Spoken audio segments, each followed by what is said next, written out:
ছাত্র আন্দোলনের ডাকে দুবাই, সৌদি আরব, কাতার সহ বহির্বিশ্বে আলোড়ন জাগারো। আমরা সেই প্রবাসী শ্রমিকরা দীর্ঘ 6 মাস থেকে উপদেষ্টা সরকার গঠনের পর থেকে আমরা স্বরাষ্ট্র, পররাষ্ট্র এবং কি প্রবাসী কল্যাণ মন্ত্রণালয়ের দায়িত্বে যিনি আছেন উপদেষ্টা আসিফ নজরুল স্যারের সাক্ষাতের জন্য আমরা ধারে ধারে গিয়ে 4 বারের মতো আমরা প্রতারিত হয়েছি। আসিফ নজরুল স্যার আমাদের সাথে বসবেন বলে একবারও আমাদের সাথে বসেননি। এর পরিপ্রেক্ষিতে আমরা বহির্বিশ্বের প্রবাসীরা মিলে এক হয়ে আজকে এই আন্দোলনের ডাক দিয়েছি।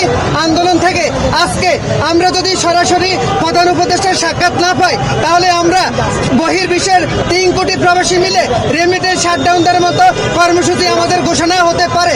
এর পরিপ্রেক্ষিতে আমাদেরকে ডিজিএফআই থেকে, এনএসআই থেকে আশ্বস্ত করা হয়েছে যে আমাদেরকে 12টার পরে উপদেষ্টা স্যারের সাথে সাক্ষাতের একটা সুযোগ করে দেবে। তাই প্রধান উপদেষ্টা স্যার প্রফেসর ইউনূস স্যার এই মর্মে আমরা এখন পুলিশ প্রশাসনের সাথে আমরা 5 জনের প্রতিনিধি দল আমরা যাচ্ছি। আমরা যতক্ষণ পর্যন্ত উপদেষ্টার সাথে আমাদের সরাসরি সাক্ষাৎ না হচ্ছে ততক্ষণ পর্যন্ত আমাদের এই অবস্থান কর্মসূচি চলবে।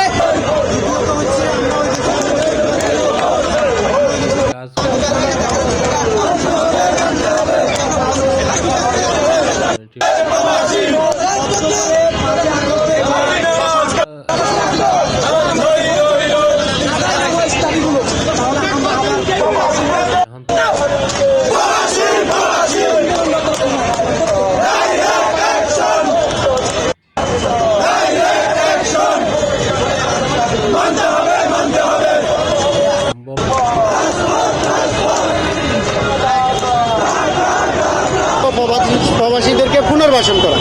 দ্বিতীয় যে দাবিটা হচ্ছে আমাদের আমিরাতে নো এন্ট্রি দেওয়া হয়েছে। আমাদের জন্য সরকার প্রধান ওই দেশের সরকার প্রধানের সাথে কথা বলে আমাদের নো এন্ট্রি উঠানোর ব্যবস্থা করে।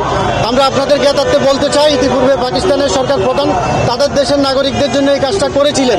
যেহেতু সে আমাদের সামনে উদাহরণ আছে, আমাদের ডক্টর ইউনূস সাহেব আরও বেশি গ্রহণযোগ্য ব্যক্তি, আমাদের এই দাবিটি পূরণ করানো সম্ভব যদি উনি বিষয়টা নিয়ে কথা বলেন। যেহেতু আগামী 12 তারিখ উনি এখানে যাচ্ছেন এবং এই বিষয়টা নিয়ে কথা বলার সুযোগ রয়েছে।